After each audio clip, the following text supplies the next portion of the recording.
Pourquoi n'existe-t-il toujours pas de vaccin contre le VIH, alors qu'il en existe déjà pour le Covid? Le silence qui tue, le virus qui défie la science depuis 4 décennies. Imaginez vivre avec la sensation constante qu'une menace invisible rôde, silencieuse, infatigable, traversant les générations sans que personne ne parvienne à l'arrêter. C'est exactement ainsi que beaucoup perçoivent le virus du VIH. Depuis sa découverte dans les années 80, il a déjà coûté la vie à des millions de personnes à travers le monde. Et malgré les nombreux progrès de la médecine, il n'existe toujours aucun vaccin efficace. 40 ans ont passé, et la question continue de résonner. Pourquoi la science n'a-t-elle toujours pas réussi à le vaincre? Prenez un instant pour réfléchir. Lorsque la pandémie de Covid est apparue, en moins d'1 an, les laboratoires ont fourni un vaccin au monde. Gouvernements, universités et entreprises privées se sont mobilisés, ont investi des milliards, unis des spécialistes des 4 coins de la planète, et ils y sont parvenus. Et le monde a pu respirer, ne serait-ce qu'un instant. Mais face au VIH, l'histoire semble suivre un tout autre scénario, plus lent, plus flou, plus dérangeant. Et cela soulève une question troublante pour beaucoup. Certaines maladies recevraient-elles plus d'attention que d'autres? Existe-t-il des virus qui suscitent davantage d'intérêt parce qu'ils touchent des groupes plus larges, plus influents, ou parce qu'ils ont un impact immédiat? Et ceux qui progressent en silence, comme le VIH, finissent-ils par être relégués au second plan? La réponse n'est pas simple, mais elle est essentielle. En réalité, de nombreuses personnes âgées se souviennent bien du début de l'épidémie de sida.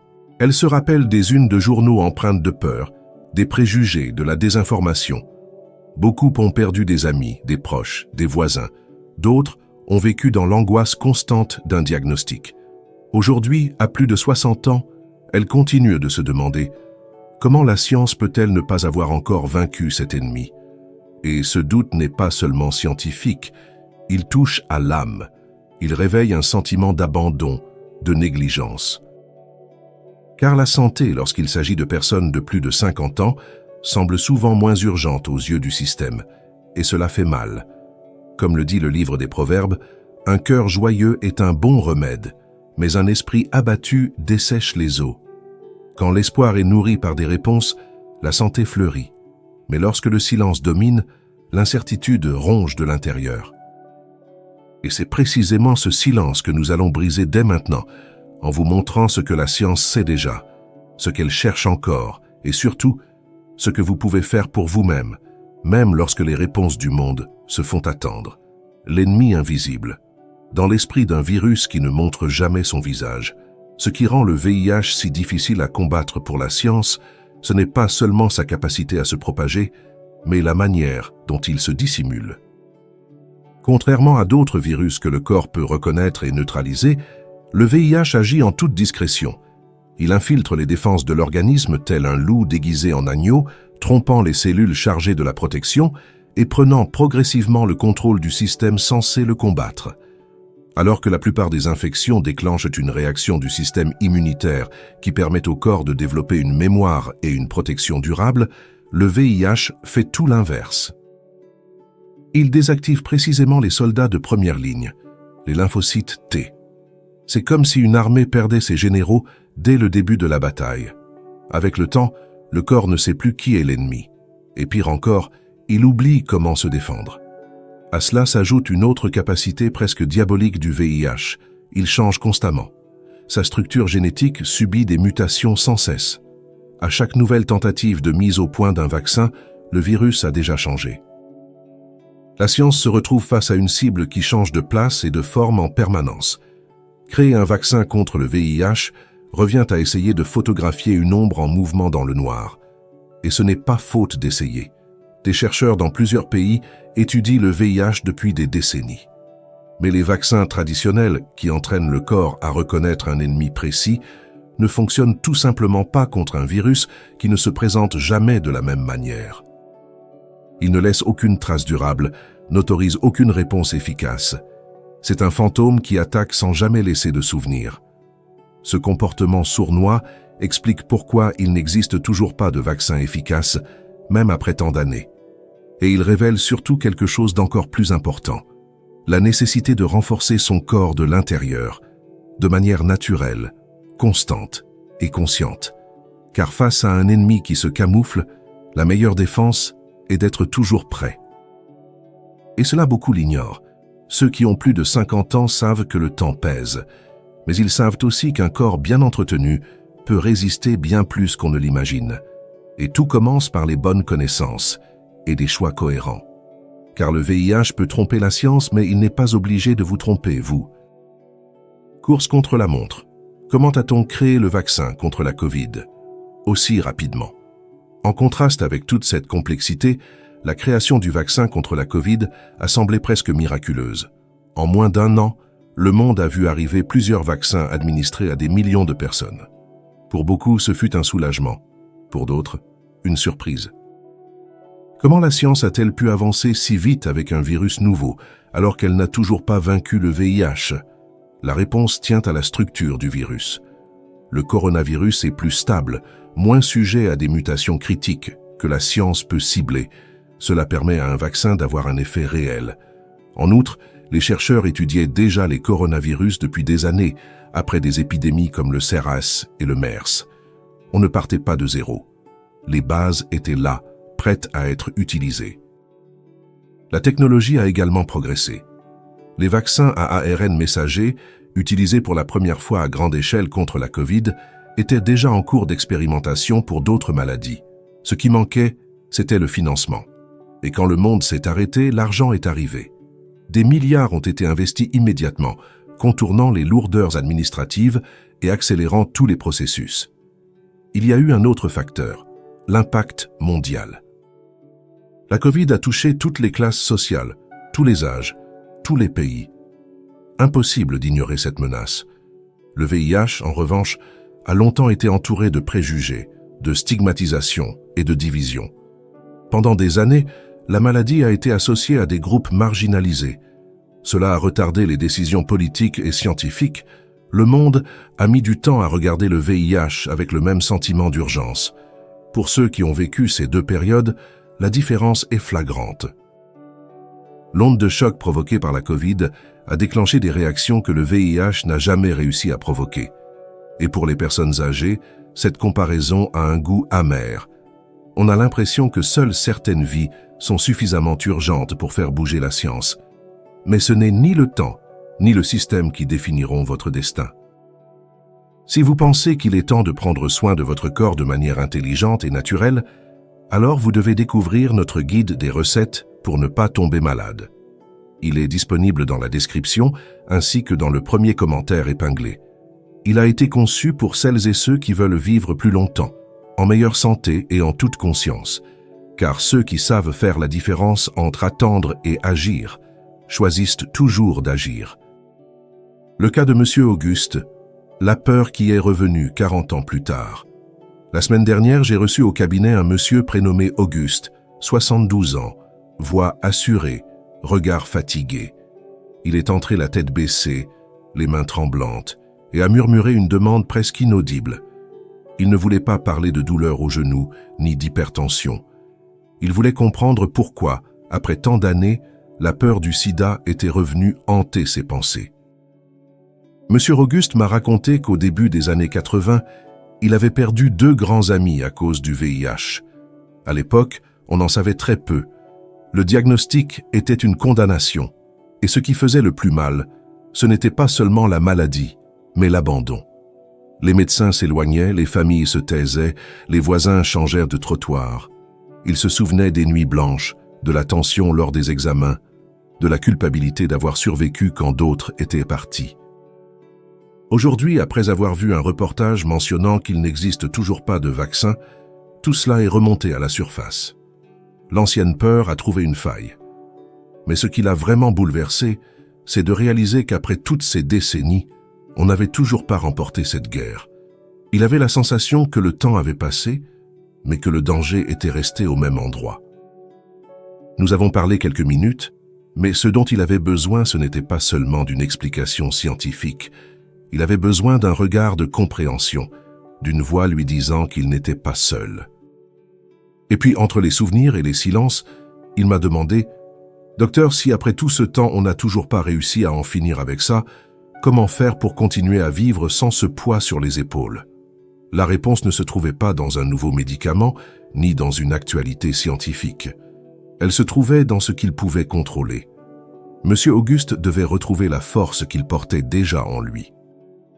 Et cela commence lorsqu'on comprend que le monde n'apportera pas toujours la solution attendue. Mais cela ne signifie pas qu'il faut cesser de prendre soin de ce que l'on possède. Sa santé, comme celle de tant d'autres, ne dépend pas uniquement des progrès. Elle dépend de la conscience.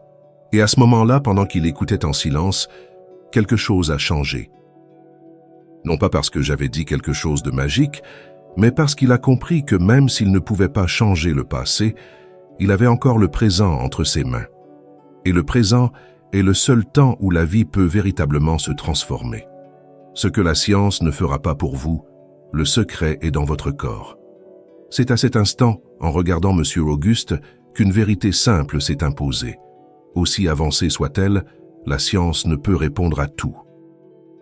Il existe un territoire où la véritable transformation prend racine, et ce territoire, c'est l'intérieur.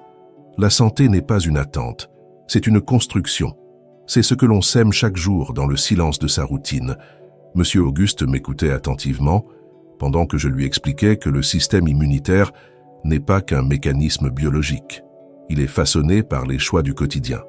L'alimentation, le sommeil, le mouvement, les émotions. Chacun de ces éléments agit comme un rouage. Lorsqu'ils sont en harmonie, le corps réagit avec force et clarté. Mais lorsqu'ils sont déséquilibrés, même la plus petite menace trouve sa place. Je lui ai expliqué qu'attendre un vaccin ou un traitement miracle peut être un piège subtil. Car même face à des virus complexes comme le VIH, le corps peut être renforcé. Et je ne parle pas ici de formules magiques, mais d'actions simples, conscientes, enracinées dans la discipline. Je lui ai parlé de l'alimentation, qui peut être poison ou remède, de l'importance du sommeil profond, moment où le corps se régénère, du mouvement, même léger, qui active la circulation et élimine les toxines, et surtout de l'esprit, qui, lorsqu'il est dominé par la peur, ronge la santé en silence. Je lui ai dit avec fermeté, le corps qui tombe malade en premier, c'est celui qui abdique. Beaucoup croient encore que vieillir est synonyme de faiblesse. Mais ce n'est pas vrai.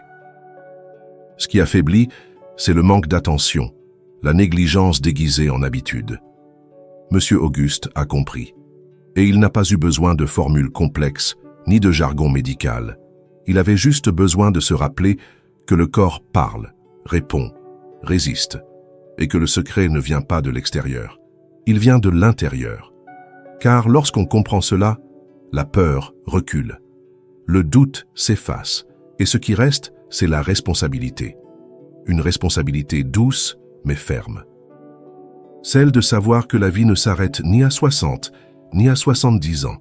Elle change, et elle peut s'améliorer, à condition de choisir de vivre avec sagesse, et non dans l'attente. Dans l'action, pas dans l'espoir vide. Sagesse ancestrale, science moderne. Le corps qui vainque les infections sans médicaments. Quand Monsieur Auguste s'est levé de sa chaise, j'ai perçu dans son regard quelque chose de différent. Ce n'était pas du soulagement ni de l'enthousiasme, mais une sérénité discrète, comme quelqu'un qui comprend enfin sur quoi il peut s'appuyer. Et à cet instant, tandis qu'il me disait au revoir, je me suis souvenu de cette phrase que je répète souvent. La nature n'a jamais abandonné l'être humain. C'est nous qui, bien souvent, l'avons oublié. La médecine moderne fait partie de notre progrès, mais certains savoirs ont traversé les siècles parce qu'ils fonctionnent. Des savoirs simples, profonds, qui continuent de répondre là où la science cherche encore. Et s'il y a un endroit où ces deux mondes se rejoignent, c'est dans l'alimentation. Ce que l'on met dans son assiette chaque jour peut être notre remède le plus puissant. L'ail, par exemple, utilisé depuis l'Égypte ancienne, contient des composés qui renforcent l'immunité et luttent contre les agents pathogènes. Le miel, cité même dans les Écritures, a des propriétés antibactériennes et cicatrisantes. La grenade, symbole de vie dans tant de cultures, est riche en antioxydants. Des plantes comme le basilic, le romarin, le curcuma, toutes portent une force ancestrale que la science confirme aujourd'hui. Ce n'est pas de la superstition. Ce sont des principes bioactifs qui agissent directement sur le système immunitaire. Ce sont des choix simples qui produisent des effets durables. Ils ne remplacent pas les traitements, mais ils préviennent, équilibrent, protègent. Et le plus extraordinaire, c'est qu'ils sont à la portée de tous. Ils ne viennent pas dans des flacons hors de prix, mais poussent dans le jardin, au marché, dans la cuisine. La sagesse ne consiste pas à suivre les modes, mais à reconnaître ce qui a toujours été là. Comme le disait Hippocrate, que ton aliment soit ton médicament. Cette phrase, tant de fois répétée, est encore aujourd'hui ignorée par beaucoup. Mais ceux qui choisissent de l'écouter changent le destin de leur propre corps. Et si vous pensez qu'il est temps de commencer à prendre soin de vous maintenant, alors vous devez découvrir notre guide de recettes pour ne pas tomber malade. Il a été conçu à partir d'aliments authentiques, de combinaisons naturelles, de pratiques réellement efficaces pour renforcer l'organisme. Le lien est dans la description et également dans le premier commentaire épinglé. C'est pour ceux qui veulent choisir, pas attendre. Pour ceux qui veulent transformer leur santé avec ce qu'ils ont déjà, pas avec de lointaines promesses, car la force est dans l'assiette, et la vie répond lorsque le corps est écouté. Choisir de vivre avec sagesse.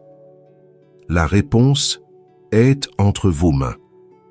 Ce que M. Auguste a fait après cette consultation, ce n'est pas attendre.